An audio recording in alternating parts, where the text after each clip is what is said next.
Alien abduction यानी aliens द्वारा किया गया अपहरण ये कोई ऐसी चीज नहीं है जिस पर लोग जल्दी यकीन कर सके। ऐसी घटनाएं ज्यादातर स्टोरीज यानी कहानियों और फिल्म्स में रहती है, पर हर साल एलियन की किडनैप की घटना कहीं न कहीं से आती है जिस पर यकीन करना मुश्किल होता है। ये स्टोरीज लॉजिकल तो नहीं होती, पर इसमें सच्चाई नजर आती है। Number 5, Travis Walton. दिन था वेडनेसडे, नवंबर 5, 1995। Apache seed grapes national forest America में ट्रेविस वाल्टन अपने 6 दोस्तों के साथ जंगल में काम कर रहे थे। जंगल के पेड़ पौधों को मैनेज करना उन 7 लोगों का काम था। हर दिन की तरह वो एक नॉर्मल सा दिन था। जब उस दिन का काम खत्म हुआ तब वो लोग रात को अपने जीप में वापस आने लगे। तब करीब 6:30 बजे के आसपास उन लोगों ने एक बहुत बड़ी चमकती हुई लाइट को देखा जो कि आसमान में मंडरा रही थी। उस लाइट का आकार गोल था। इस चीज को देखकर उन लोगों ने कार को रोक दिया। जब उन लोगों ने उस लाइट को सामने से देखा तब उन लोगों ने उस ऑब्जेक्ट को इन शब्दों में डिस्क्राइब किया, एक अजीब गोल आकार का ऑब्जेक्ट जो कि जमीन से करीब 20 फीट ऊपर मंडरा रहा था। कार को रोक के वो लोग ये सब देख रहे थे। तभी उन 7 लोगों में से सिर्फ ट्रेविस को पता नहीं क्या क्यूरियोसिटी जगी और वो उस डिस्क के करीब जाकर देखने लगा कि आखिर वो क्या है। उनके दोस्त ने चिल्ला कर उनसे कहा कि मत जाओ उसके सामने। तब भी वो उसके पास गए। उसके पास जाने के बाद वो यूएफओ तेजी से रोटेट होने लगा और फिर अचानक से एक ब्लू लाइट जोर से चमकी और एक बहुत जोर का हवा का ब्लो आया और ट्रेविस दूर जाके गिर गया। फिर वो स्पेसशिप और एक बार ब्लू लाइट उनके ऊपर दागी और वो लाइट जोर से चमकी और उसके बाद उनके दोस्तों ने देखा कि ट्रेविस गायब हो चुका है। इस अजीब घटना को देखकर उनके दोस्त तुरंत गाड़ी स्टार्ट किए और लकीली गाड़ी स्टार्ट हो गई और वो तुरंत वहाँ से भागने लगे और सोचे कि अब ट्रेविस मर गया है। वो चीज चाहे वो कुछ भी था, अब वो ट्रेविस को मार चुकी होगी। जाते जाते उनमें से एक दोस्त ने देखा कि कार की जो बैक मिरर होती है जो कि पीछे की चीजों को डिस्प्ले करता है, उसमें यूएफओ जैसा कुछ ऑब्जेक्ट दिखा जो कि आसमान की तरफ गया। फिर थोड़ी दूर जाने के बाद उनके दोस्तों को गिल्ट फील होने लगा कि हम ट्रेविस की मदद क्यों नहीं कर पाए और वो तय किए कि चलो वापस चलते हैं और एक बार देखते हैं कि आखिर वो चीज थी क्या। ऐसी सिचुएशन में एक्चुअली माइंड काम करना बंद कर देता है, इसलिए थोड़ी और ड्राइव करने के बाद जब इनका माइंड नॉर्मल हुआ तब वो उनकी फ्रेंड की मदद करने का सोचे। तो वो गाड़ी को रिवर्स करके फिर से वही लोकेशन में गए जहाँ पर ये घटना हुई थी। तब उन लोगों ने देखा कि उस जगह पर न ही कोई स्पेसशिप थी और न ही ट्रेविस, सब कुछ गायब हो गया था। दिन बीतता गया, ट्रेविस नहीं मिला। 5 दिनों बाद ट्रेविस को उसी जंगल में बेहोश पाया गया। ट्रेविस ने बाद में कहा कि वो लाइट मेरे शरीर पर एक हाई वोल्टेज इलेक्ट्रिक्यूशन जैसा फील हुआ, मतलब मुझे ऐसा लग रहा था जैसे कि मुझे इलेक्ट्रिक शॉक लग रहा हो। फिर मैं बेहोश हो गया। फिर उन्होंने कहा तब मैंने अपने आप को एक अजीब सा कमरे में पाया जहाँ पर छोटे कद वाले अजीब से जीव थे और उनकी आंखें बड़ी थी और सर का साइज एक इंसान से कहीं ज्यादा बड़ा था। उन सब की हाइट 5 फुट के आसपास थी और वो येलो कलर के सूट पहने हुए थे। फिर उन्होंने ट्रेविस को बेड पर लेटाया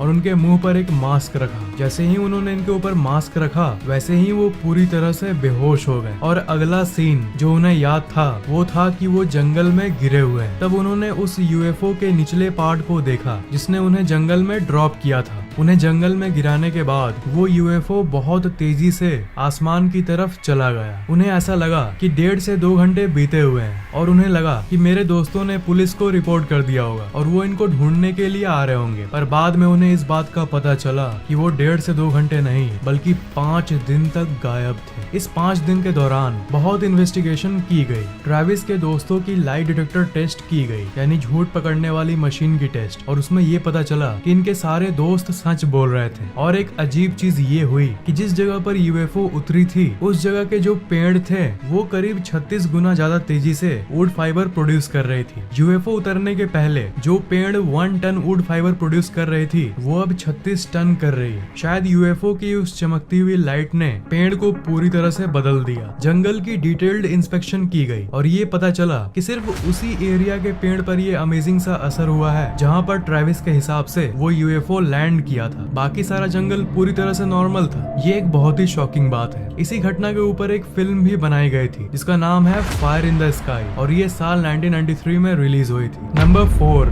John Salter junior and his son University of North Dakota के एक बहुत ही इंटेलिजेंट प्रोफेसर है जिनका नाम है जॉन साल्टर। मार्च 20, 1988 को जॉन साल्टर और उनके बेटे ट्रक ड्राइविंग कर रहे थे। समय था शाम के 6:25। वो एक बहुत ही घने जंगल के बीच वाले सड़क पर ड्राइव कर रहे थे, पर उनके साथ बहुत ही अजीब घटना हुई। ड्राइविंग का डायरेक्शन बदल गया। मतलब वो जा रहे थे शहर के उत्तर दिशा की तरफ, पर बातों बातों में दोनों बाप बेटे ने ये नोटिस किया कि हम तो साउथ यानी दक्षिण की तरफ जा रहे हैं। उन्हें कोई आइडिया नहीं था कि उनके साथ आखिर ये हुआ कैसे। फिर उन्होंने गाड़ी को वापस नॉर्थ की दिशा में मोड़ा जिधर उन्हें एक्चुअली जाना था। उन्हें फिर पता चला कि वो उल्टे दिशा में करीब 50 किलोमीटर आगे बढ़ गए हैं। उन्होंने सोचा कि चलो आज रात ट्रक के अंदर ही रेस्ट कर लेते हैं, कल सुबह वापस ड्राइविंग करेंगे। वो रेस्ट किए और धीरे धीरे सो गए। सुबह जब उन्होंने आँख खोला तब वो सडनली एक स्पेसशिप को देखें, एक यूएफओ को देखें। वो गोल्ड कलर के शेप में था और जोर जोर से घूम रहा था और वो तुरंत आसमान की ओर चला गया। वो यूएफओ उनको कुछ किया नहीं,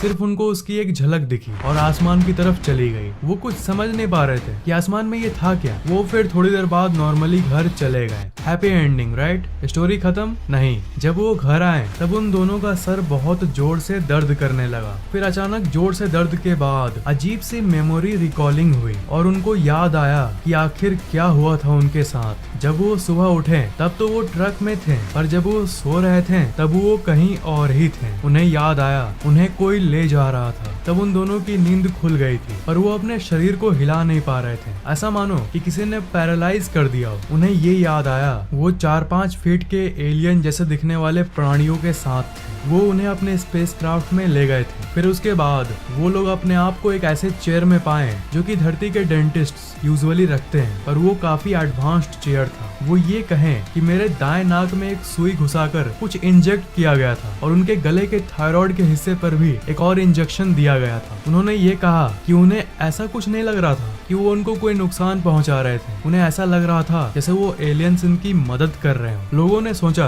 कि वो शायद बना बना कर बात बोल रहे होंगे, पर इसके बाद डॉक्टर के क्लिनिक में वो मार्क्स भी मिले जहाँ पर उन्हें इंजेक्शंस एक्चुअल में पड़े थे। फिर डॉक्टर ने कहा कि कुछ दिन तुम मेरे अंडर रहो, कुछ दिनों तक, ताकि मैं पता कर पाऊं कि उन लोगों ने तुम्हारे शरीर में डाला क्या है और तुम्हारे बिहेवियर को अपने निगरानी में रख पाऊं। कुछ दिनों के अंदर डॉक्टर्स ने ये नोटिस किया कि उनका हेल्थ एक अजीब तरह से ज्यादा अच्छा होने लगा है। उनका बाल 2 गुना ज्यादा तेजी से बढ़ने लगा और उनके जो नेल्स यानी नाखून है वो भी बहुत तेजी से बढ़ने लगे। ये बेनिफिट्स नहीं थे पर लॉस भी नहीं था। और इसके साथ साथ उनके शरीर में जो भी मार्क्स थे, जो भी दाग थे, वो जादुई तरीके से ठीक हो गया और उनका स्किन और साफ साफ ग्लो करने लगा। और जॉन का जो बेटा था वो भी बहुत तेजी से ग्रो करने लगा। उसकी हाइट एक सामान्य टीनेजर से बहुत ज्यादा हो गई। फायदे या कहें कि शरीर के अंदर की अजीब चेंजेस तो बहुत अजीब तरीके से हो रहे थे, पर डॉक्टर्स को पता नहीं चला कि आखिर वो उनके अंदर क्या इंजेक्ट किए थे। ब्लड टेस्ट में कुछ भी नहीं पता चला। जॉन साल्टर एक बहुत ही रेस्पेक्टेड प्रोफेसर थे और सब लोग उनकी बहुत इज्जत करते थे। इतने प्रॉमिसिंग करियर होने के चलते वो कभी ऐसी कहानियां नहीं बना सकते, ऐसा लोगों का मानना है। और लोगों का ये भी मानना है कि इनकी ये घटना पूरी तरह से सत्य है, पर कुछ लोग आज भी इनकी घटना को सच नहीं मानते। पर नेवरदलेस इनकी स्टोरी सबसे इंटरेस्टिंग एलियन स्टोरीज में से एक है। Number 3, Robert Taylor. Robert Taylor एक फॉरेस्टर थे, मतलब ये जंगल को मैनेज करने का काम करते थे और जंगल के अंदर की कोई भी घटना की इंस्पेक्शन करते थे। ये इस काम को अकेले ही करते थे। नवंबर 9, 1979 ये इनके लिए जंगल में एक नॉर्मल दिन होना चाहिए था, हर रोज की तरह। सुबह सुबह वो अपने जीप में बैठे और काम के लिए निकले। उन्होंने जंगल के पास जाकर अपने कार को पार्क कर दिया और जंगल की तरफ चलने लगे जहाँ इनको कोई काम कंप्लीट करना था। वो सुबह का समय था, एग्जैक्ट टाइम था सुबह के 10:15। उस समय उन्हें अचानक ऐसी एक एरिया दिखी जो उन्होंने पहले कभी नहीं देखा था। वो उस जंगल को अच्छी तरह से जानते थे, पर ये लोकेशन अचानक से प्रकट हो गया। चेंज ये हुआ कि पेड़ पौधे थोड़ी दूरी तक गायब हो गए। ये सब देखकर वो आश्चर्य में थे। तभी अचानक से पेड़ों के बीच में उन्होंने एक गोलाकार डिस्क को देखा जो कि पेड़ों के बीच में जमीन पर था। वो एक ऐसा मशीन था जो कि इम्पॉसिबल था। उन्होंने ये देखा कि मशीन सॉलिड से ट्रांसपेरेंट में बदल रही है और वो आर पार देख पा रहे थे। फिर वो सॉलिड हो जा रही थी, फिर वो आर पार देख पा रहे थे, फिर वो सॉलिड बन जा रही थी। हर एक सेकंड में वो सॉलिड हो रही थी और दूसरे सेकंड ट्रांसपेरेंट। फिर थोड़ी ही देर में उस यूएफओ से 2 छोटी छोटी ऑब्जेक्ट निकली। वो उनके पास आके उनके पैरों को जकड़ ली। वो भागने की कोशिश कर रहे थे पर सफल नहीं हो पाए। फिर वो दोनों गोल मशीन उनको उस यूएफओ में रख दिया। फिर वो बेहोश हो गए। थोड़ी देर बाद जब उनको होश आया तब वो जंगल में लेटे हुए थे। आसपास कोई ऑब्जेक्ट नहीं था। उन्होंने ये नोटिस किया कि उनके मुंह से आवाज नहीं निकल रही थी और वो खड़े भी नहीं हो पा रहे थे। पर वो इतने डरे हुए थे कि वो क्रॉल करते करते अपने गाड़ी के पास आए जहाँ पर वो पार्क थी। फिर उनके पैरों के नसें फड़फड़ाने लगी और पैर अचानक से काम करने लगा। वो जैसे तैसे अपने आप को कार के सीट पर ले आए पर उनका कार स्टार्ट नहीं हुआ और ना कार का रेडियो कम्युनिकेशन सिस्टम काम कर रहा था जिससे कि वो कोई मैसेज भेज सके। कोई तरीका नहीं मिलने के कारण वो सिंपली चल चल के अपने घर जाने लगे। उनकी वाइफ ने देखा कि उनके शरीर के ऊपर बहुत सारे लाल मार्क्स थे और कपड़े कई जगह पर फटे हुए थे, ऐसा मानो कि उनका ऑपरेशन किया गया हो। पर एक अजीब तरह से उनको कुछ भी ठीक तरह से याद नहीं था। आपने ये नोटिस किया, इनमें से ज्यादातर घटनाओं में हमने ये देखा है कि कोई ऐसी घटना के बाद लोग भूल जाते हैं कि उनके साथ क्या हुआ था। शायद एलियंस के पास ऐसी कोई टेक्नोलॉजी है जो कि मेमोरी को इरेज कर देती है। जब उनसे उनकी वाइफ पूछी कि आखिर हुआ क्या था, तब उन्होंने सिंपली ये बोला कि एक स्पेसशिप ने मुझ पर अटैक किया। फिर तुरंत उन्होंने इस घटना को पुलिस को रिपोर्ट कर दिया। पुलिस ने केस दर्ज किया और अगले दिन इन्वेस्टिगेशन टीम जंगल में निकली, उसी लोकेशन में जिस लोकेशन में ये सब हुआ था। उन्हें ग्राउंड में कई मार्क्स मिले और ये पता चला कि जो भी चीज यहाँ पर आई थी उसने मिट्टी को इफेक्ट नहीं किया पर घास उतने एरिया तक जल गई थी। जब उस लोकेशन के मार्क्स और गड्ढों को एक मैप पर उतारा गया तब ये पता चला कि जगह जगह पर गड्ढे बने हुए थे और इसकी लोकेशन के एक जगह से दूसरे जगह तक एक मार्क बनी हुई थी। यहाँ आप देख सकते हो। तो रॉबर्ट ने इस मैप को देखकर कहा कि वो एग्जैक्टली इस जगह पर खड़े थे और ये आंख के सामने प्रूफ था जो ये कंफर्म करता है कि 2 स्पाइक्स मूव करके और इतनी डिस्टेंस कवर करने के बाद वो 2 मशीन उनके पैरों को इस जगह दबोच लिया था। जंगल से बाहर जब कोई चीज अंदर आती है, चाहे वो कोई गाड़ी हो, तब वो मार्क छोड़ जाती है। पर पुलिस को इस इन्वेस्टिगेशन में ऐसा कोई मार्क नहीं मिला जो कि ये दर्शाता है कि कोई चीज बाहर से अंदर आई हो, जिससे ये साफ होता है कि जो भी चीज घास को जलाई होगी वो ऊपर से आई होगी। रॉबर्ट टेलर का ये केस आज तक कोई सॉल्व नहीं कर पाया और आज भी ये मिस्ट्री खुला हुआ है, यानी ओपन है। आज भी इसके एक्सप्लेनेशन का इंतजार है। Number 2, sergeant Charles L Moody. रात को 1 बजे सार्जेंट चार्ल्स जंगल के अंदर खड़े होकर मीटोयर शावर देख रहे थे जहाँ से एक अच्छा व्यू आ रहा था। मीटोयर शावर तब होता है जब बहुत सारे उल्का एक साथ आसमान में गिरते हैं। ये एक बिल्कुल फैंटास्टिक सा सीन होता है। ये साल के कुछ समय तक ही होता है और अमेरिका में ये बहुत कॉमन है, हालांकि ये भारत में उतना विजिबल नहीं होता। इस फैंटास्टिक माइंड ब्लोइंग सीन को बहुत लोग रात 1-2 बजे तक उठ के देखते हैं। तो चार्ल्स भी इसी रात 1 बजे इस फैंटास्टिक कॉस्मिक सीन को देख रहे थे। ठीक 1:15 पर उन्होंने एक चमकते हुए डिस्क को आसमान में देखा। वो नीचे उतर रहा था पर उतरने के पहले ही वो थोड़ी ऊपर जाकर रुक गया और वो रोटेट करने लगा और फिर वो धीरे धीरे चार्ल्स के पास आने लगा। उनके सामने आते हुए स्पेसशिप को देखकर वो अपने कार की तरफ भागने लगे और कार में बैठे पर उनका कार स्टार्ट नहीं हुआ। फिर वो कार के बाहर निकलकर दौड़ के भागने लगे। फिर एक बहुत ही हाई एनर्जी लाइट उनके ऊपर आया। ऊपर देखने पे ये पता चला कि वो स्पेसशिप से आ रही थी जो उनके बॉडी के ठीक ऊपर मंडरा रही थी और एक स्ट्रॉन्ग वाइब्रेटिंग साउंड उन्हें सुनाई दी। एयरक्राफ्ट के ट्रांसपेरेंट बॉडी के अंदर उन्होंने 2 फिगर्स को देखा। फिर वो वाइब्रेटिंग साउंड रुक गई। फिर वो बेहोश हो गए। फिर उन्हें होश आया और वो देखें कि वो यूएफओ आसमान की तरफ बढ़ गया है। उन्हें समझ नहीं आया कि एलियंस उन्हें कुछ किए क्यों नहीं, वो तो वापस चले गए। फिर वो उनके ऊपर लाइट क्यों मारे। उनकी कार फिर स्टार्ट हो गई और वो जल्दी से भागने लगे कि वो कहीं फिर से ना आ जाए। फिर उन्होंने घड़ी को देखा तो वो चौंक गए। 3 बज रहे थे। 1:15 AM में उनके साथ ये सब हुआ था। तो इतना टाइम कैसे बीत गया? उन्हें तो ऐसा लगा कि ये सब 5 मिनट के अंदर हुआ है। शायद एलियंस ने उनकी भी मेमोरी इरेज कर दी होगी। 1.5 घंटे से भी ज्यादा देर तक वो कहाँ थे, ये एक रहस्य है। उन्हें तो ये सब सीन कंटिन्यूअस फील हुआ। बेहोश होने के बाद से होश आने तक इसकी बीच की सारी मेमोरी शायद वो एलियंस इरेज कर दे रहे थे। कुछ दिनों के अंदर ही चार्ल्स के शरीर पर अजीब तरह के मार्क्स दिखने लगे। वो एक डॉक्टर के पास गए और उन्हें सब बताएं कि कैसे उन्हें टाइम का कुछ पता नहीं चला और कैसे कैसे अजीब मार्क्स उनके शरीर पर डेवलप हो रही है। फिर डॉक्टर ने उन्हें सेल्फ हिप्नोसिस में डाल दिया। सेल्फ हिप्नोसिस एक तरह का तरीका होता है जिससे बहुत पुरानी मेमोरी यानी यादें आपको साफ साफ दिखने लगती है। जब उस लॉस्ट 1.5 घंटे की मेमोरी वापस आई तब उन्हें जो याद आया उस घटना को उन्होंने उस डॉक्टर को बोला। उन्हें ये याद आया कि जैसे ही वो बेहोश हुए थे तब वो एक्चुअली में बेहोश नहीं हुए थे। स्ट्रेंज बट ट्रू, वो वाइब्रेटिंग साउंड उनके बॉडी को नंब कर दिया था और उनकी मेमोरी फॉर्मेशन को स्लो कर दिया था, जिससे कि उन्हें ये सब याद नहीं रहे, जिससे कि 1.5 घंटे की ये घटना उन्हें याद नहीं रह पाए और उन्हें लगे कि कुछ हुआ ही नहीं है। फिर हिप्नोसिस के जरिए उन्हें ये पता चला कि जैसे ही वो नंब हुए 2 एलियन बीइंग्स उनके तरफ आए और उन्हें उठाकर कहीं ले गए। उसके बाद उन एलियंस ने एक व्हाइट लाइट से भरे रूम में चार्ल्स को लेटाया। वो अपने आप को मूव नहीं कर पा रहे थे, अपने हाथों को नहीं हिला पा रहे थे। फिर 3 एलियन क्रीचर्स उनके पास आए। चार्ल्स ने ये बताया कि ये क्रीचर्स उनसे टेलीपैथिकली बात कर रहे थे, मतलब बिना लैंग्वेज का इस्तेमाल करे। वो मन ही मन इनसे बात कर रहे थे। एलियंस ने उनसे पूछा कि क्या तुम तैयार हो। फिर उन्होंने उन्हें कम्प्लीटली बेहोश करके उनपे कुछ एक्सपेरिमेंट किया और शायद यही वो कारण था जिसके चलते उनके शरीर पर वो अजीब अजीब दाग आने लगे, जिसकी मैंने अभी बात की। उन्होंने ये कहा कि ऑपरेशन के बाद एलियंस ने ये कहा कि हमारी स्पेसशिप धरती से करीब 600 किलोमीटर दूर पे है और हम तुम्हें धरती के ऊपर लाएं। उन्होंने चार्ल्स से टेलीपैथिकली कहा कि एक दिन हम लोग सारे इंसानों के सामने आएंगे, अपने आप को रिवील कर देंगे, पर अभी उनका कोई सीक्रेट मकसद है जिसके चलते वो पब्लिकली ये सब काम नहीं करते और जितना हो सके उतना ये सब काम वो सीक्रेटली करते हैं। चार्ल्स ने पूछना चाहा कि वो सीक्रेट मिशन आखिर है क्या, पर उन्होंने कुछ नहीं बताया और फिर वो उन्हें उसी जंगल में वापस ले गए और एक वाइब्रेटिंग साउंड के साथ उन्हें वहीं छोड़ दिया।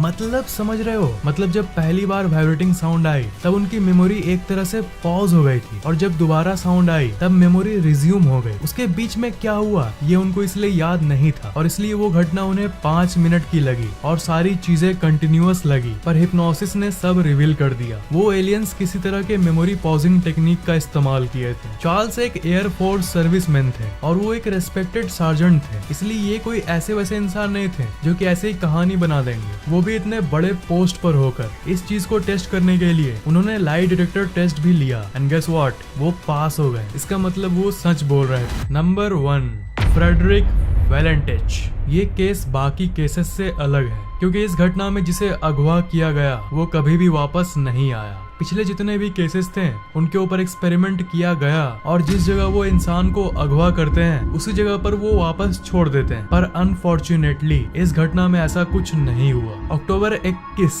1978 को शाम को 6:19 पर 20 साल के यंग पायलट फ्रेडरिक उड़ान भरे। वो ऑस्ट्रेलिया के मोराबिन एयरपोर्ट से उड़ान भरे और उन्हें जाना था किंग आइलैंड पर, जो वहाँ के पास का ही एक आइलैंड है। दूरी सिर्फ 1 घंटे की ही थी। आसमान की बात करें तो उस समय तापमान और आसमान की कंडीशन और विजिबिलिटी एकदम नॉर्मल थी। 6:19 पर उड़ान भरा, पर ठीक 7:06 पर उन्होंने मेलबर्न के एयर ट्रैफिक कंट्रोल को मैसेज किया और वहाँ के रेडार टीम से पूछा कि क्या मेरे आसपास कोई और एयरक्राफ्ट है। टीम ने रिप्लाई किया कि उस एरिया में और कोई एयरक्राफ्ट नहीं है, कोई फ्लाइट भी नहीं है। तभी फ्रेडरिक ने कहा कि मैं ये इसलिए पूछ रहा हूँ क्योंकि मेरे एयरक्राफ्ट के ठीक ऊपर एक बड़ा सा गोल ऑब्जेक्ट मुझे फॉलो कर रहा है और वो कोई कोट एंड कोट एयरक्राफ्ट बिल्कुल भी नहीं है, क्योंकि धरती पर जनरली कोई गोल एयरक्राफ्ट नहीं बनता। उस एयरक्राफ्ट के बेस पर 4 अजीब सी लाइट्स बनी हुई थी। उन्होंने कहा कि ये यूएफओ ऐसा कर रहा है जैसे कि वो मेरे साथ कोई गेम खेल रहा हो। इस तरफ वो अपने एयरक्राफ्ट को उड़ा रहे थे और मूव कर रहे थे, उसी को ये यूएफओ फॉलो कर रहा था। वो कंट्रोल टीम ये बोले कि ये कोई ऐसा वैसा उड़न तस्तरी नहीं था, ये एक ऐसा अजीब सा यूएफओ था जो उन्होंने कभी पहले नहीं देखा था और वो बहुत देर से इनके प्लेन को फॉलो कर रहा था। और उन्होंने कंट्रोल टीम को मैसेज किया कि ये देखने में चमकीला और मेटालिक है और इससे बार बार ग्रीन लाइट निकल रही है। 7:06 से ये बातचीत शुरू हुई और 7:09 तक ये बात चली। उसके बाद उन्होंने कहा कि वो यूएफओ जैसा दिखने वाला ऑब्जेक्ट फाइनली गायब हो गया है। ये मैसेज ठीक 7:09 पर आया, पर सिर्फ 3 मिनट बाद यानी 7:12 पर उन्होंने फिर से अचानक कंट्रोल टीम को मैसेज किया कि ये फिर से मुझे फॉलो करना शुरू कर दिया है। उसके 20 सेकंड बाद एक रहस्यमय तरीके से अचानक जो सिग्नल था वो ब्रेक होने लगा और लास्ट में कुछ टूटने की आवाज आई और उसके बाद प्योर साइलेंस।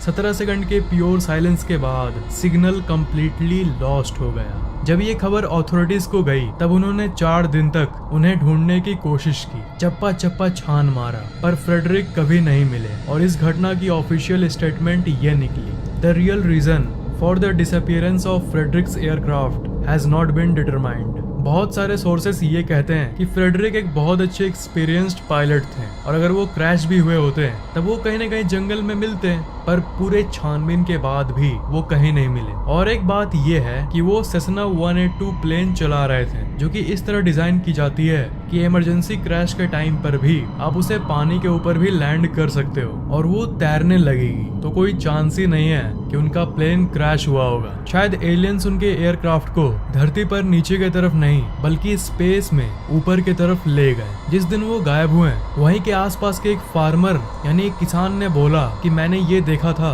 कि मेरे जमीन के ऊपर एक यूएफओ जा रहा था। उनके अगवा के एक दिन बाद ही ये यूएफओ दिखा था। ये तो अजीब बात थी, पर इसके साथ साथ और अजीब बात ये थी कि उस फार्मर ने ये कहा कि यूएफओ के साइड में एक एयरक्राफ्ट लटका हुआ था। वो यूएफओ एक एरोप्लेन को कैरी कर रहा था। इन्वेस्टिगेशन में और एक बात पता चली कि उसी दिन और कई जगहों पर यूएफओ दिखाई दी थी। उनके गायब होने के 20 मिनट पहले एक तस्वीर खींची गई थी। एक फोटोग्राफर जस्ट अपने शौक से पिक्चर खींच रहा था। यह है वो रियल पिक्चर और इसमें अजीब सी ऑब्जेक्ट आपको दिख रही होगी। इनका अपहरण और इसी टाइमलाइन के आसपास इतने एलियन साइटिंग, ये कुछ अजीब नहीं लग रहा आपको? Something is definitely going on. आपको ये वीडियो कैसा लगा? लाइक और शेयर करना, और अगर आपने अभी तक सब्सक्राइब नहीं किया है तो सब्सक्राइब जरूर कर लेना।